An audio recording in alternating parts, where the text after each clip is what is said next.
The gavel cracked like a gunshot, echoing off the false front buildings of Willow Creek. 1873, Montana Territory. Abigail Summers squeezed her eyes shut just for a second. She pulled her 3-month-old daughter, Elizabeth, tighter against her chest. The baby's breath was a small, warm puff against her neck. It was the only real thing left. The crowd's eyes were on her. Hungry, appraising, like she was a horse, like she was cattle. The auctioneer's voice boomed. "Next up, folks, a 2-for-1 deal, woman and child." His voice was slick with whiskey and profit. "Who'll start the bidding for this fine piece of property?" Property. 6 months ago, she'd been Mrs. Thomas Summers of St. Louis. She'd hosted teas. She'd read poetry. Now she was standing on a wooden block, her dress torn, her dignity stripped away. Her husband was gone, taken by typhoid. And her father-in-law, a man who'd promised to protect her, had gambled away everything, including her, including Elizabeth. The law had spat on her. The courts had declared her and her child assets. Chattel, part of her father-in-law's estate, to be sold to satisfy his creditors. She was, the judge had said, a dependent, and dependents could be disposed of. $20, a voice yelled. Abigail's head snapped up. It was a saloon owner, a man with a greasy vest and a wet-lipped smile. He was looking for another girl. "25, shouted another. An old rancher, his teeth yellowed, his eyes wandering over her body. Abigail's stomach turned to ice. Her eyes darted, searching, frantic. And then she saw him. A man in a fine suit, standing near the back. His face was cold, his eyes empty. He watched her not like a man looks at a woman, but like a man looks at a ledger. A man calculating profit and loss. He raised a single gloved finger.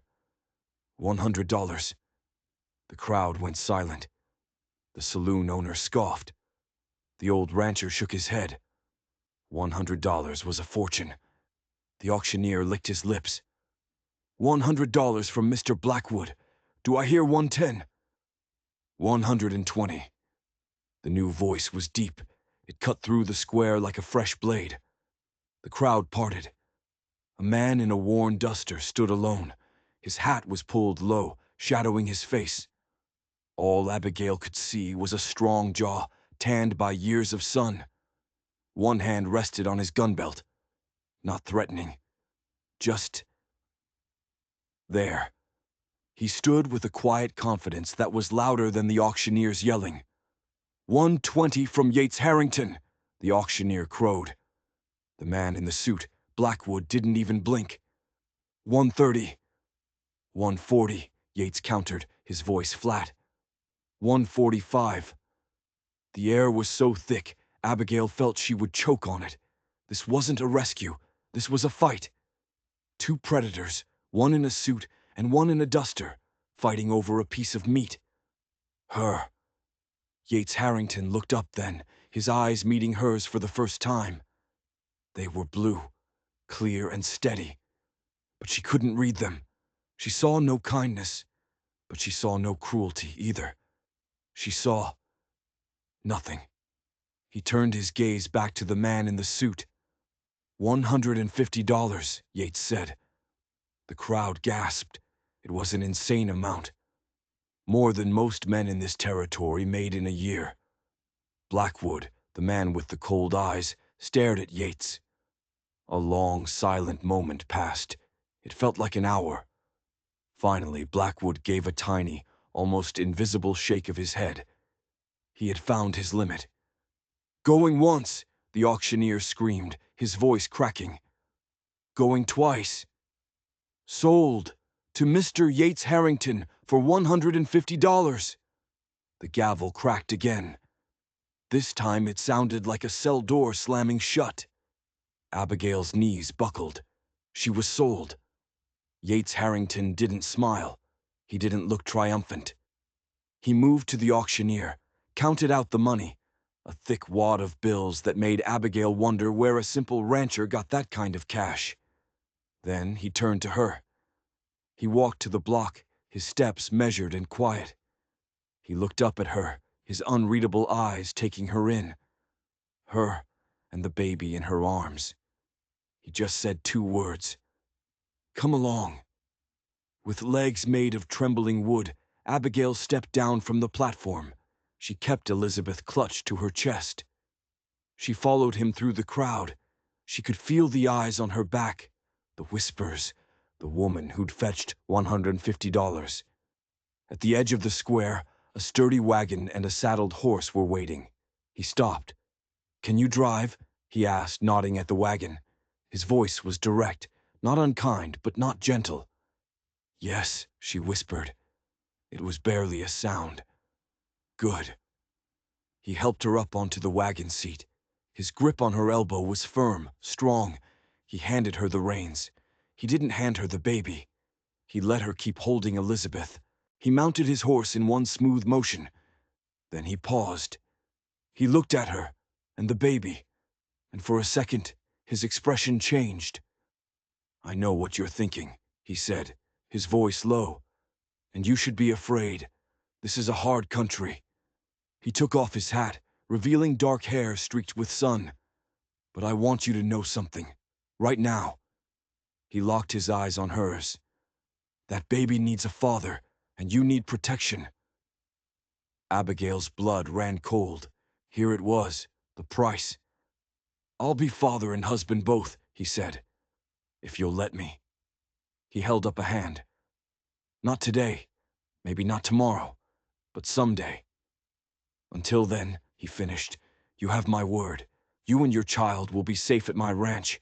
No harm will come to you." Abigail just stared, speechless. This wasn't a rescue. It was a proposal, a purchase, a contract. She didn't know what it was. Before she could find her voice, he put his hat back on. The shadow fell over his face again. "Follow me," he said. "The Double H Ranch is about 3 hours from here." He nudged his horse forward. Abigail sat frozen, the reins slack in her hands. She was the property of Yates Harrington. She looked at the baby in her arms. She had no choice.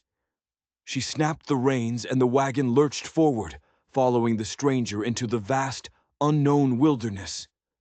The Montana countryside swallowed them whole. The sun was bleeding into the horizon, casting long, lonely shadows.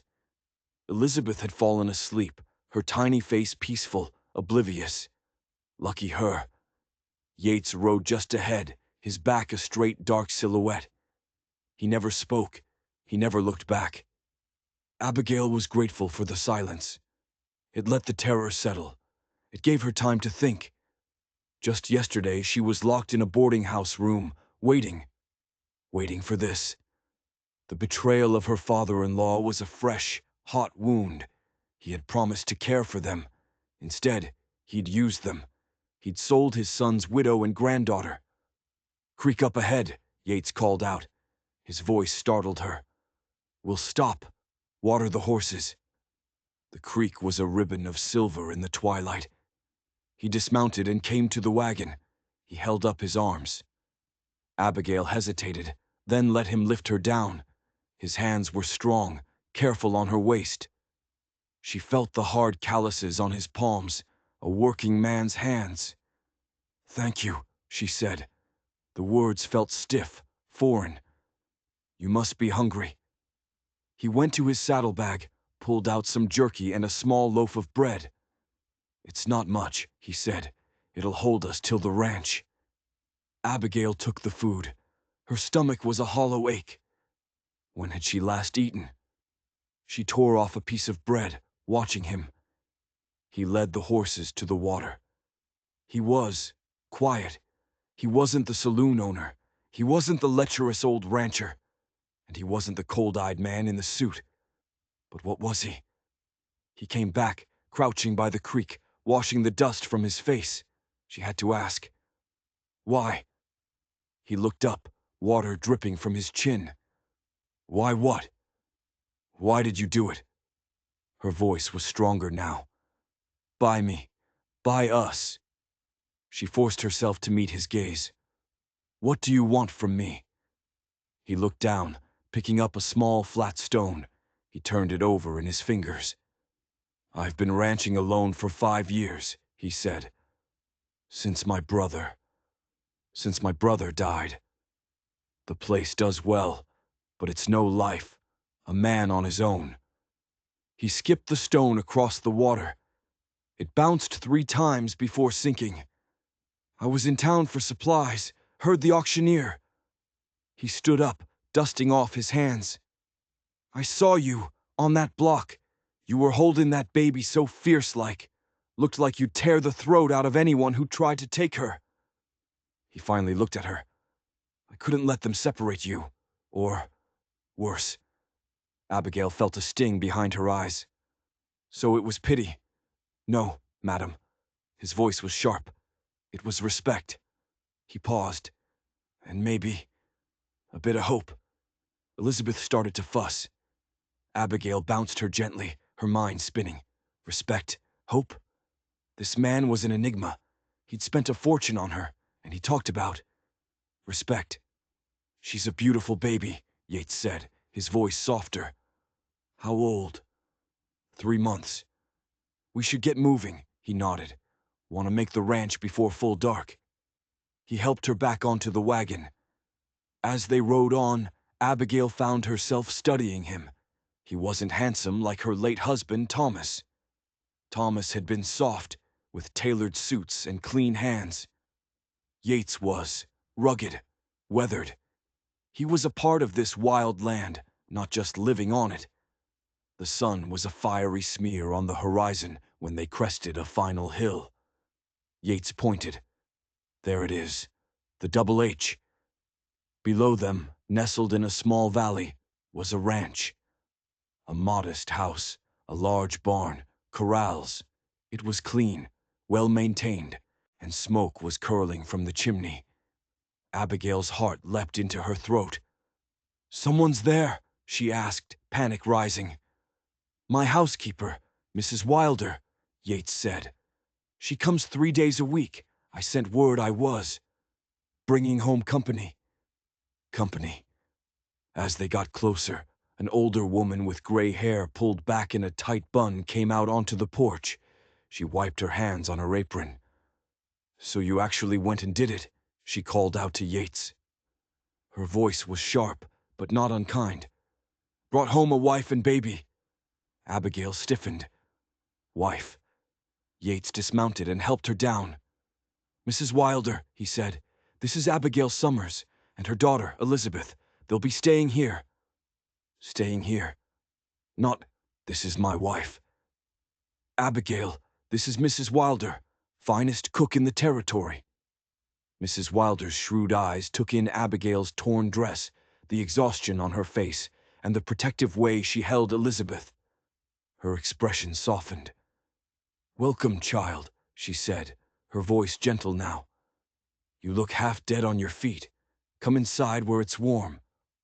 The house was simple, but comfortable. A large stone fireplace dominated the main room. A rocking chair sat near it. Sturdy furniture, shelves filled with books. It was a man's home, but it was civilized. I've prepared the spare bedroom for you and the little one, Mrs. Wilder said, leading Abigail down a short hall. It's not fancy, but the bed is clean and soft. The room was small, but neat. A double bed with a quilt, a washstand, and in the corner, a wooden cradle. It looked recently dusted. Abigail stared at it.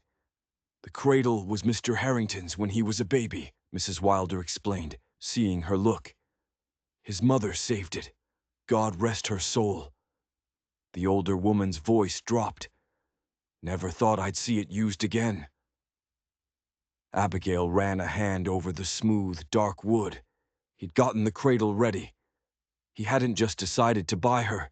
He'd gone to that auction planning to buy a woman. This wasn't hope. This was a purchase. Thank you, Abigail said, her voice hollow. He's a good man, Mr. Harrington, Mrs. Wilder patted her arm. Quiet, but good-hearted. You could do worse, my dear. Much worse. She lowered her voice. He told me how he found you. Such things. They shouldn't happen. Abigail felt a desperate need to make one thing clear. I'm not his wife. Mrs. Wilder gave her a long look. No, not yet. But he paid good money for you. And out here, that's binding enough for most folks. She headed for the door. What matters is how he treats you. Now supper's on. There's water in the pitcher if you want to freshen up. She left. Abigail sank onto the bed. She was overwhelmed. Her life had been shattered and reformed in a single day. Was this her new home? Was that quiet cowboy her new husband? Elizabeth began to cry, her hunger breaking through the exhaustion. Abigail nursed her, staring out the window at the endless darkening land. It was beautiful, and it was a prison. How far was the nearest town? Could she escape? And where, in God's name, would she even go? She had nothing, no money, no one. She was trapped. After Elizabeth was fed and asleep in the cradle, his cradle, Abigail splashed water on her face. The woman in the mirror was a stranger, pale, haunted. She went out to the main room. Yates and Mrs. Wilder were at the table. They ate roast chicken and potatoes. Abigail was starving. She ate in silence, aware of Yates watching her. Baby sleeping? He asked. Yes, exhausted. Good quality in a child, Yates remarked. The corner of his mouth twitched. It was almost a smile. After supper, Mrs. Wilder left, and Abigail was, for the first time, truly alone with him. He stood by the fireplace, stoking the flames. The firelight cast moving shadows across his face. I meant what I said earlier, he said, not turning around. You're safe here. I won't expect anything from you, not until you're ready, if ever. Abigail twisted her hands in her lap. What am I to you, then? She asked, her voice tight. A servant, a housekeeper. He turned to face her.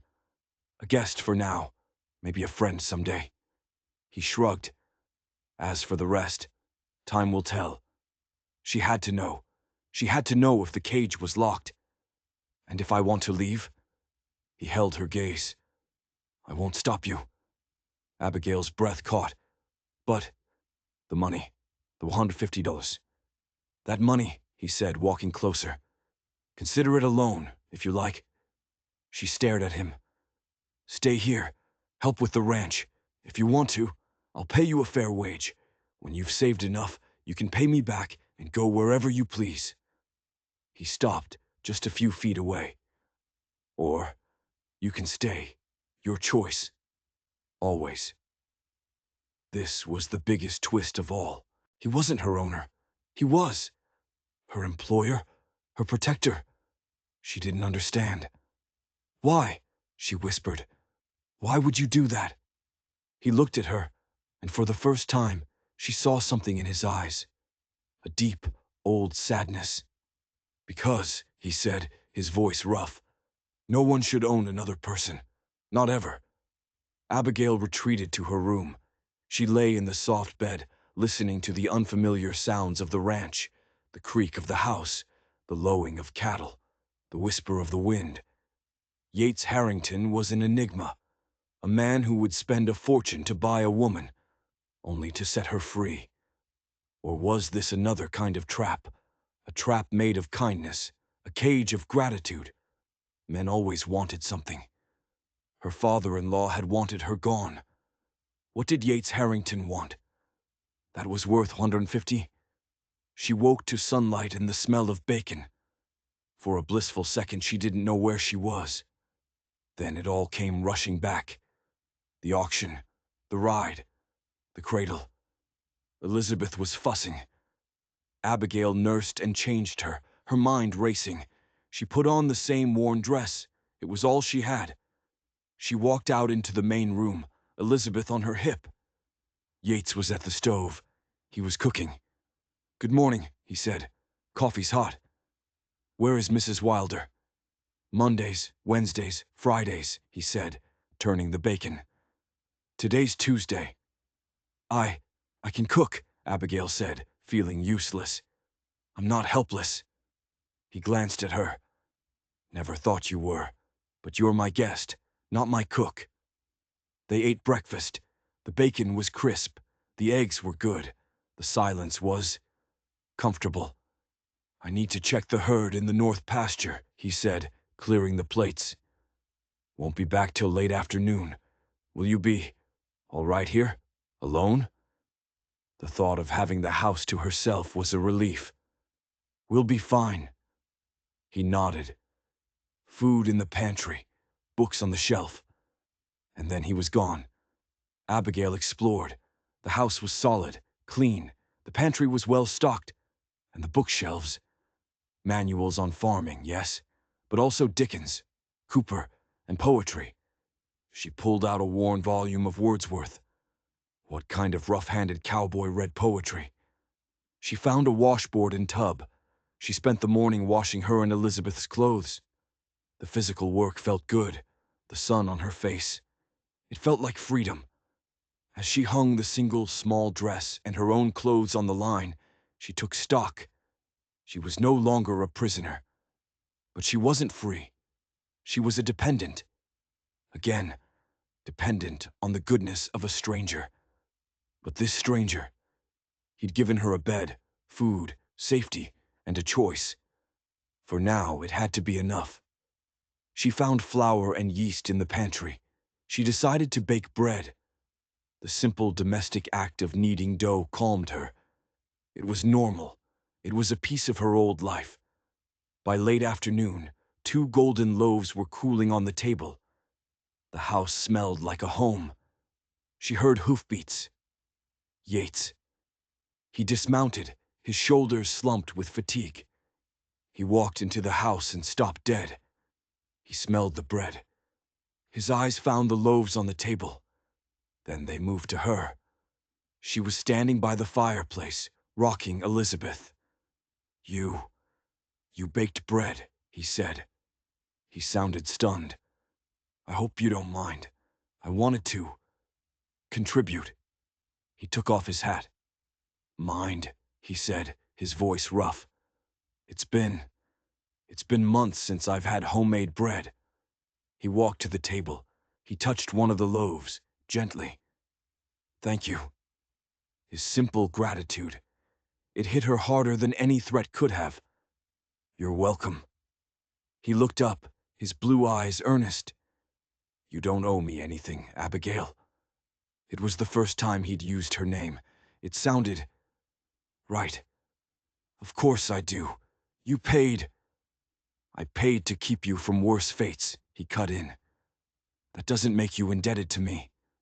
He ran a hand through his hair. I'm not good with words, but I meant what I said.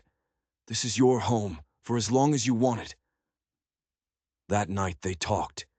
After a simple supper of bread and cheese, they sat by the fire.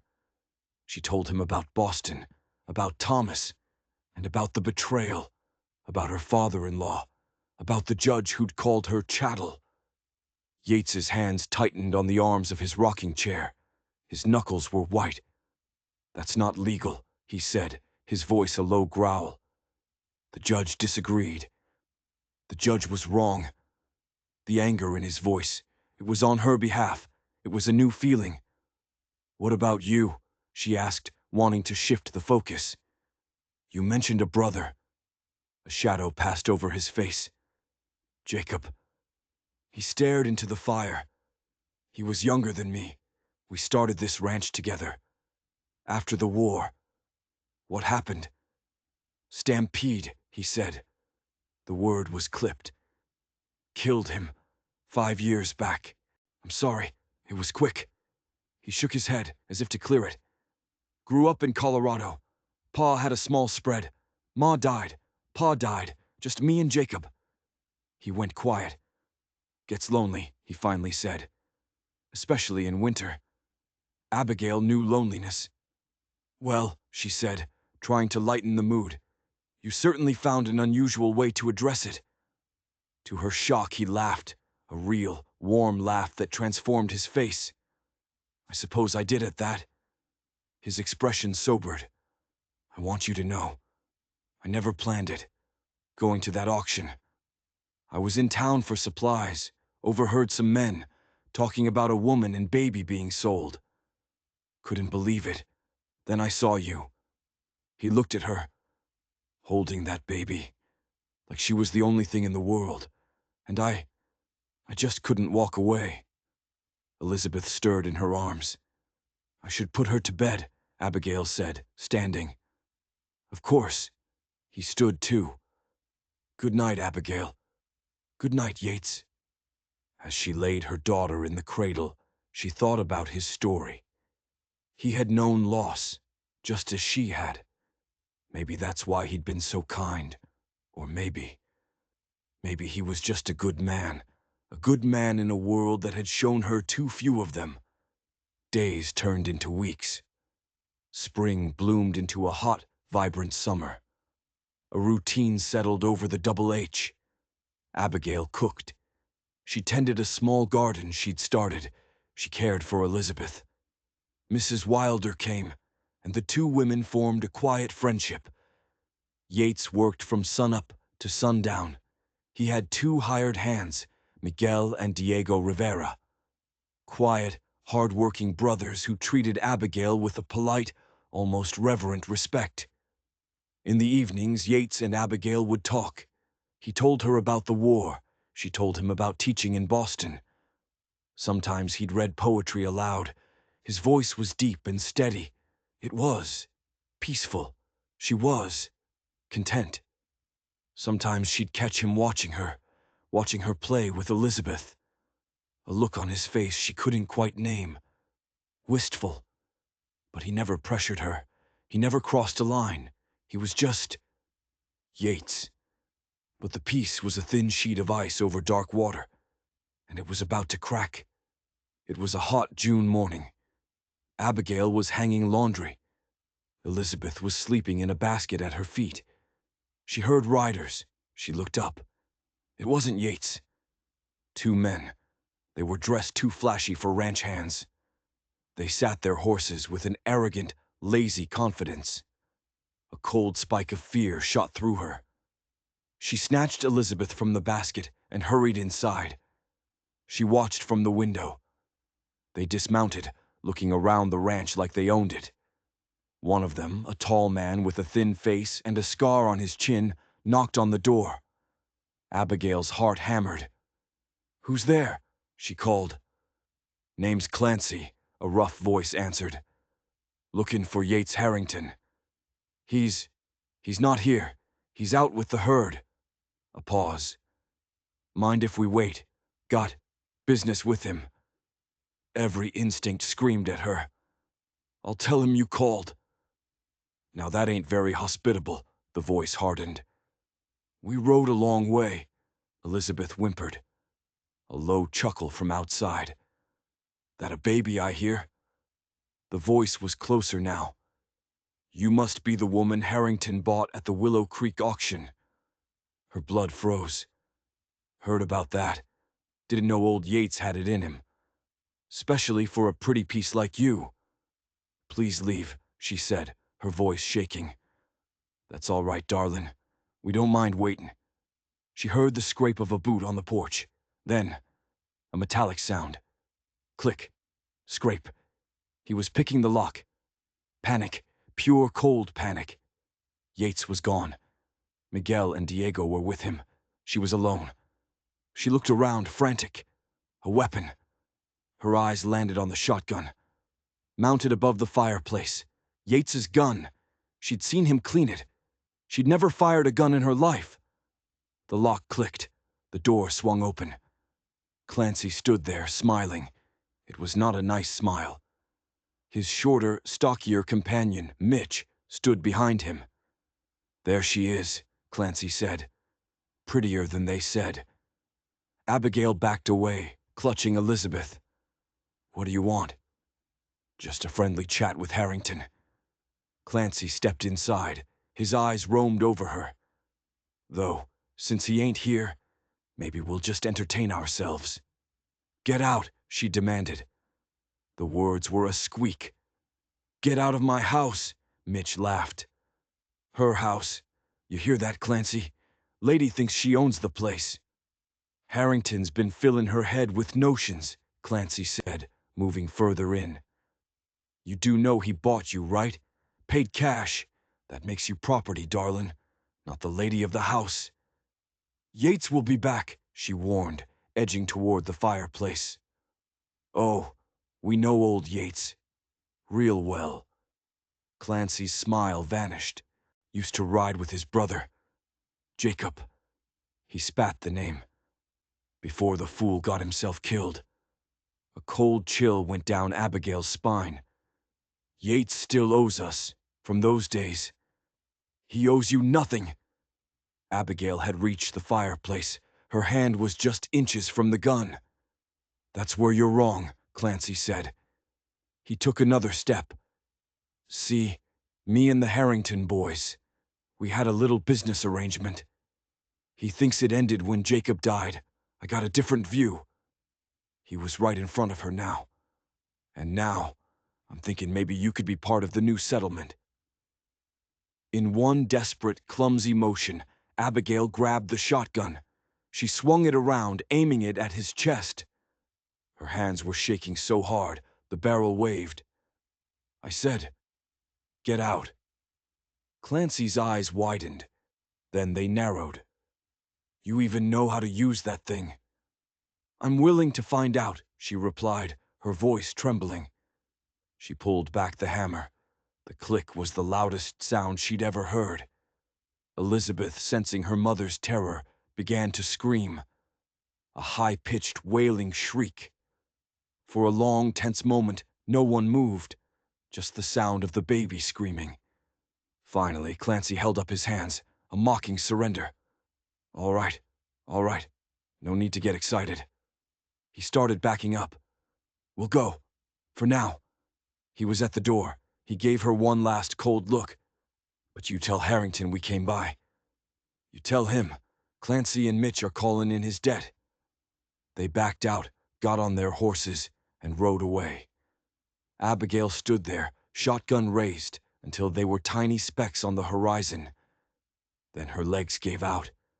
She sank into the rocking chair, clutching the heavy gun, her baby's cries filling the room, the peaceful life she'd started to build. It was a lie. It was built on a dark secret. A debt. What kind of man was Yates Harrington? What had he done? Yates returned at dusk. He knew something was wrong the second he walked in. Abigail was sitting at the table. The shotgun was laying on it. Elizabeth was asleep in her cradle, her face tear-streaked. What happened? He asked. His voice was quiet, dangerous. You had visitors, she said. Her voice was cold. Clancy and Mitch, they seemed to know you, and your brother. Yates went completely still. Are you all right? Did they hurt you? No, I convinced them to leave. She nodded at the shotgun. They said to tell you. They're calling in your debt. He crossed the room in 2 strides. Abigail, whatever they told you. They didn't have to tell me much, she cut him off. She stood up, her fear replaced by a cold anger. They told me enough to make me wonder what kind of man I've been living with. She looked him square in the eye. What debt, Yates? What kind of business did you and your brother have with men like that? He looked ashamed. He sank into the chair across from her. It was a long time ago, right after the war. His voice was low. Jacob and I, we were broke. We had this land, but no cattle, no money to buy a herd. So you stole them, she said flatly. No, not exactly. He ran a hand through his hair. Clancy, he had a way of getting cattle cheap. He'd find ranchers who were struggling, offer them cash, less than market, but money in hand. And he'd sell them to you, to me, to others. It wasn't illegal, not technically, but it wasn't right. His eyes met hers, unflinching. I knew it, but I justified it.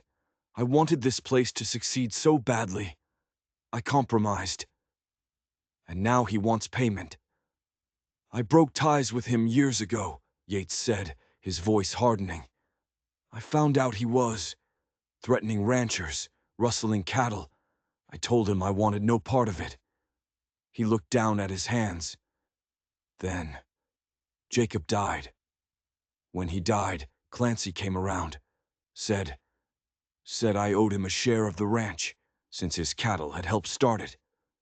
What did you do? I told him to go to hell. Abigail stared at him. The man who'd saved her from being property had built his life on someone else's loss. Why didn't you tell me? It's not something I'm proud of, he whispered. And I thought it was over. Clancy disappeared. I haven't seen him in 5 years. He leaned forward, his eyes pleading. Abigail, I swear to you, I'm not that man anymore. I've spent every day since then trying to make up for it. She wanted to believe him. God, how she wanted to believe him. But she'd been a fool for her father-in-law's lies. She wouldn't be a fool again. What will you do now? Face him, Yates said, his jaw tight. Settle this, once and for all. But first, I need to make sure you and Elizabeth are safe. Tomorrow, first light, I'm taking you to Mrs. Wilder's. No, the word was out before she'd even thought it. It was quiet, but hard as steel. Yates looked confused. Abigail, these men are dangerous. No, she said again, stronger this time. She wasn't sure when it had happened. Maybe it was when she baked the bread. Maybe it was when she'd held the shotgun. This is our home too now, she said, surprising herself. I won't be driven away by threats. She looked at him. Besides, you might need help. A small, sad smile touched his lips. You handled yourself pretty well today, from the sound of it. I was terrified, she admitted, but I wouldn't let them see it. Brave woman, he said. He reached across the table, hesitated, then covered her hand with his. It was the first time he had touched her like that. His hand was warm, calloused, safe. Thank you, he said quietly. For listening, for not judging too harshly. We all have a past, Yates, she said. What matters is who we are now. His fingers tightened on hers. All right, you can stay, but at the first sign of real trouble, you take Elizabeth and you ride for the Wilders. Promise me. I promise. He let go of her hand. I'll be on guard. I'll ask Miguel and Diego to stay close to the house. That night, Abigail lay awake. He had made mistakes. He had a dark past, but he had confessed it. He hadn't lied, and he had offered her a choice, always. She thought of her father-in-law. She thought of the judge, and she thought of Yates. In a world of cruel, selfish men, he had tried to be good. She could trust him. And, she admitted to herself in the dark, something more than trust was growing in her heart. The next morning, Yates had a plan. I'm riding into town. Talk to the sheriff.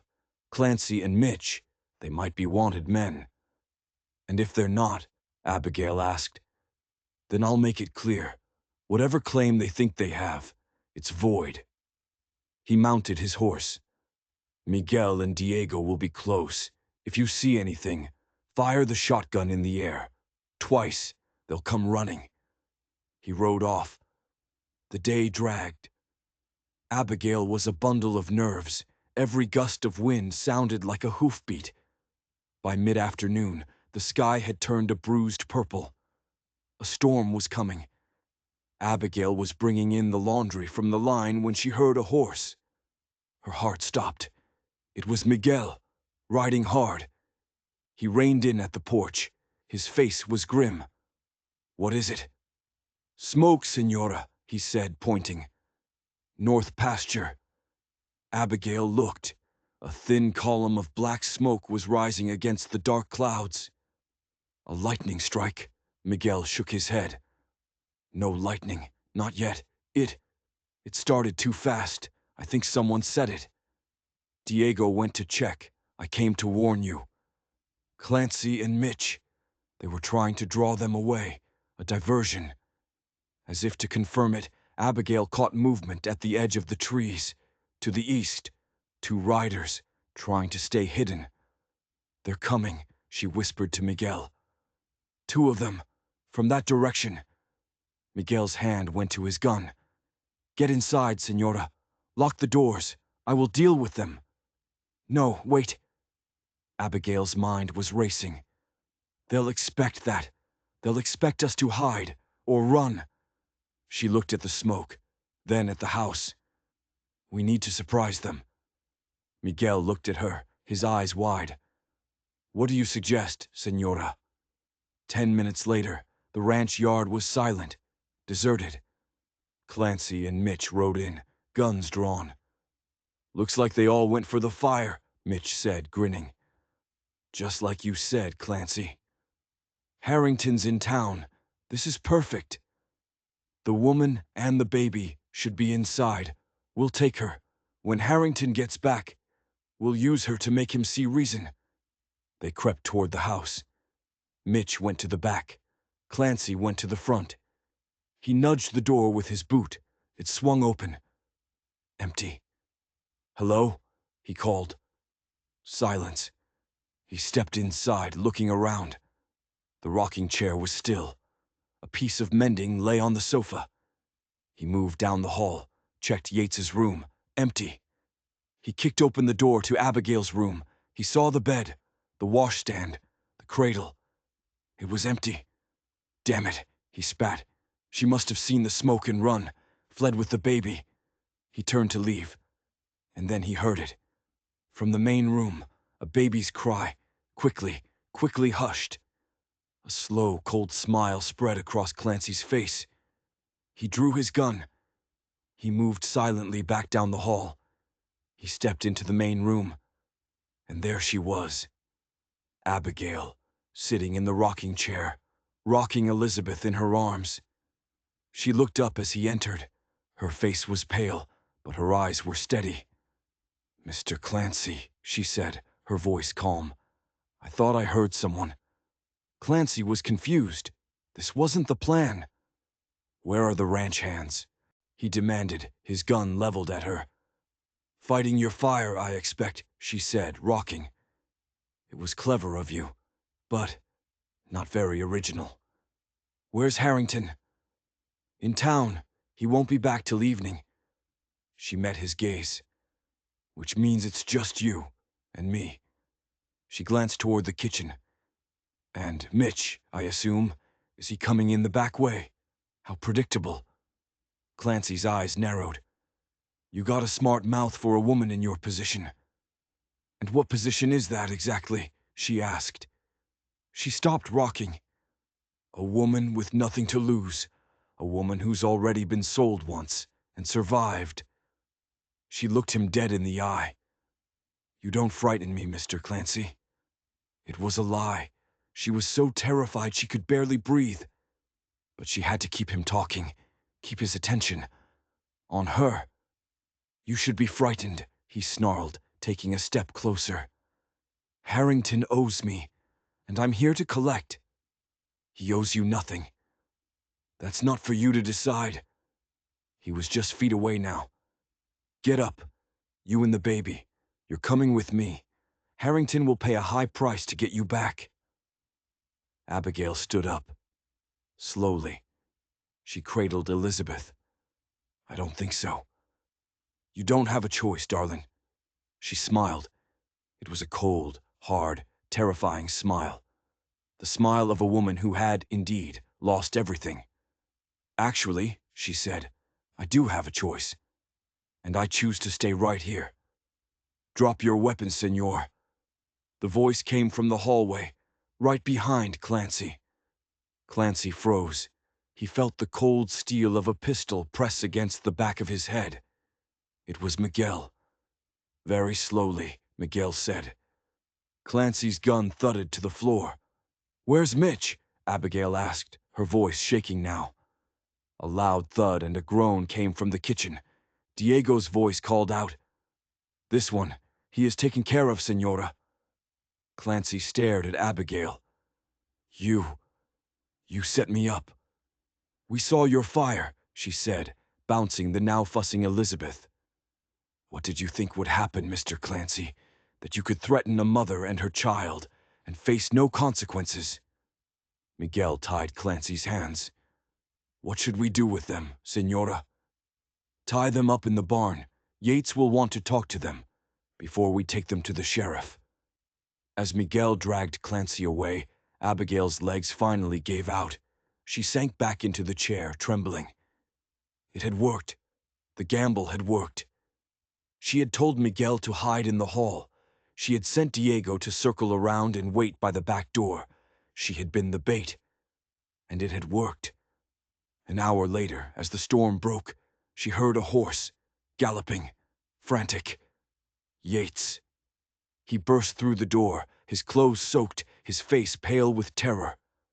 Miguel must have met him on the road. "Abigail, are you all right? Is Elizabeth?" "We're fine," she said, her voice shaking. "We're both fine. They're tied up in the barn. Diego is watching them." Yates stared at her. He crossed the room in 3 long strides, and he pulled her into his arms. He held her, and the baby, so tight she could barely breathe. He was shaking. "When Miguel told me what you'd done, what you'd risked," his voice broke. "I thought, Abigail, I shouldn't have left you." She let herself lean against him, feeling his strength, his heart hammering against her. "We managed," she whispered into his chest. "You did more than manage," he said, drawing back to look at her. His hands were on her shoulders. "Miguel told me how you figured it out, how you set the trap." His eyes were full of something. Awe. It was brilliant and incredibly dangerous. "I had to protect our home." The words just slipped out. "Our home." The air changed. Yates's expression softened. "Our home," he repeated. Is that how you think of it? Now?" She nodded, suddenly shy. If that's all right." "All right?" He laughed. It was a sound of pure, unadulterated joy. "Abigail, it's all I've hoped for, since the day I brought you here." Elizabeth squirmed between them. Yates looked down at her, his expression tender.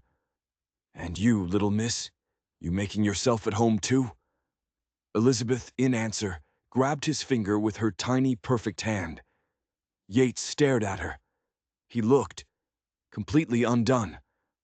I should check on the prisoners," he said, his voice thick. Then we need to talk." "Yates," she said, "what did you find out in town?" His face hardened. "Clancy is wanted. There's a poster, armed robbery in Wyoming last year. And," he looked at her, "there's a reward, a substantial one." He went to the barn. When he came back, the storm was raging. Rain lashed the windows, but the house was warm, safe. Abigail had put Elizabeth to bed. Yates stood by the fire. "I need to tell you," he said. "All of it. No more secrets. Not if this is our home." She waited. "Clancy, he was right. I told him to go to hell. But there's more." He took a deep breath. 6 months after I told him off, the stampede happened. Jacob was checking the herd. Something spooked them. "A gunshot," one of the hands said. "Jacob, he was trampled. It wasn't an accident." Abigail's hand flew to her mouth. "You think, Clancy?" "I've never been able to prove it," Yates said, his voice raw. "But in my gut, I know he arranged it, as a warning." "What did you do?" "After I buried my brother, I went to Clancy. I told him, I told him he could have his percentage. Abigail was shocked. You've been paying him all these years. No. Yates's eyes were hard. I paid him once, that first year. And then I started building evidence, documenting his operations, talking to ranchers he'd threatened, finding out everything I could. When he came for the second payment, I didn't give him money. I gave him my evidence. I told him I was going to the authorities unless he disappeared, for good. Abigail stared at him. This was the man she knew, not a victim, not a criminal, a fighter. And he did, Yates finished. He disappeared, until now. I thought he'd moved on. I never expected him to come back. He looked at her. I've tried to live right since then, Abigail, to build something honest. When I saw you, it was like a second chance, a chance to do something right, to save someone, instead of just saving myself. You did save us, she said, her voice soft. And not just from the auction. You gave us a home, respect. She took a step closer. And care. The word hung in the air. He reached for her hand. It's more than care, Abigail. I think you know that. Her heart hammered. I know this is complicated, and soon. But I love you, Abigail. Before she could answer, Elizabeth cried out from the bedroom, startled by a clap of thunder. I should. Go, he nodded. Go. We'll talk tomorrow. The next morning, the sheriff arrived. A gruff man named Hollister. He looked at Clancy and Mitch, tied up in the barn. He looked at Miguel and Diego, standing guard. And he looked at Abigail, holding her baby. Miguel told me what happened, the sheriff said to her. How you set the trap. You've got spirit, madam. Most women would have run. Most women, Abigail said, haven't been through what I have. The sheriff nodded. He turned to Yates. You'll need to come make a statement, and there's the matter of the reward. Reward, Abigail said. Yep, $500 for Clancy, wanted dead or alive, and another $100 for his associate. He grinned. $600. It's a fortune. Abigail did the math. $600. It was. Freedom. It was more than enough to pay Yates back his $150. It was enough to buy a ticket. To go anywhere. Boston, St. Louis. To be independent. To never need a man again. Yates was watching her. He knew exactly what she was thinking. The reward is yours, Abigail, he said, his voice quiet. You and the ranch hands captured them, not me. But your information, it's yours, he said. He rode to town with the sheriff. Abigail was alone all day, with her thoughts and her choice. She could leave. She could take Elizabeth and build a new life. She was no longer property. She was a wealthy woman. She could be free. She thought about the auction block. She thought about the cold, lonely ride. She thought about the cradle, waiting for her. She thought about the bread. She thought about the shotgun. She thought about Yates's face when he'd burst through the door. She thought about his hand, covering hers. She went into the pantry. She got out the flour, the sugar, the eggs. She began to bake a cake. Yates returned at sunset. He looked tired. He stepped onto the porch. It's done, he said. They're in jail, awaiting transport to Wyoming. That's good news, she said. She stepped back. I made a cake. To celebrate. He stopped. Cake. He sniffed the air. It smells wonderful. I thought we deserved it. She led him to the kitchen. He reached into his saddlebag and pulled out a heavy envelope. He placed it on the table, next to the cake. The sheriff paid it. $600. He looked at her. His face was carefully, painfully neutral. You can go anywhere, Abigail. Start fresh. She stared at the envelope. Freedom. Then she looked at him. Home. Yes, she said. I could. She took a step closer to him. Or I could stay here, with you. She put her hand on the envelope. And use this money to help build our future. Together. Hope, raw and bright, dawned in his eyes.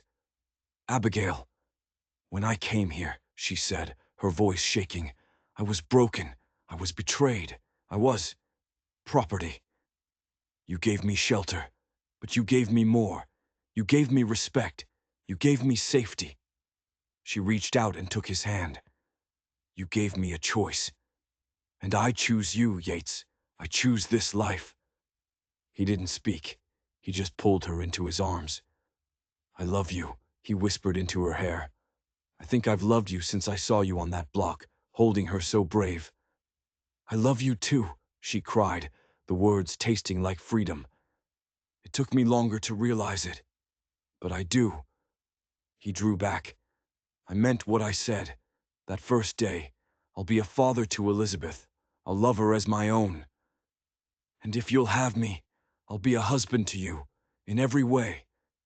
I will have you, she said, her voice soft. If you'll have me, as your wife. She smiled through her tears. Not bought and paid for, but freely chosen. In answer, he kissed her. It wasn't a kiss of pity, or hope, or protection. It was a kiss of love, a kiss of promise, a kiss that sealed a bond, built on respect and forged in fire. When they finally broke apart, he was grinning. Does this mean I get to taste that cake now? Abigail laughed, a real joyous sound.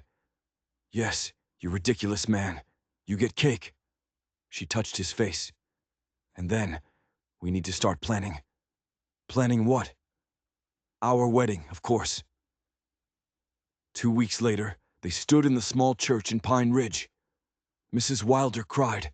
Miguel and Diego stood as witnesses, their chests puffed with pride. Elizabeth gurgled in Mrs. Wilder's arms. The preacher spoke of new beginnings. And when Yates Harrington kissed his bride, the little church cheered. It wasn't a happy ending. As the preacher said, with a smile, it was a happy beginning. At the ranch, Miguel played a fiddle, and they danced under the big Montana sky. Happy, Mrs. Harrington? Yates asked, his arms around her waist. Very happy, Mr. Harrington, she replied, leaning her head against his chest. His heart, her home. 5 years later, Abigail stood on the porch of the expanded ranch house. She watched Yates teaching 5-year-old Elizabeth to ride. Jacob, their 3-year-old son, sat on the porch steps, fixing a wagon wheel. And 6-month-old Sarah slept in the very same cradle. The cradle that had once terrified her. Now, it was a symbol of her life. Yates looked up and saw her watching. He smiled. That same slow smile that had transformed his face. It still made her heart skip a beat. He walked over, Jacob scrambling to meet him.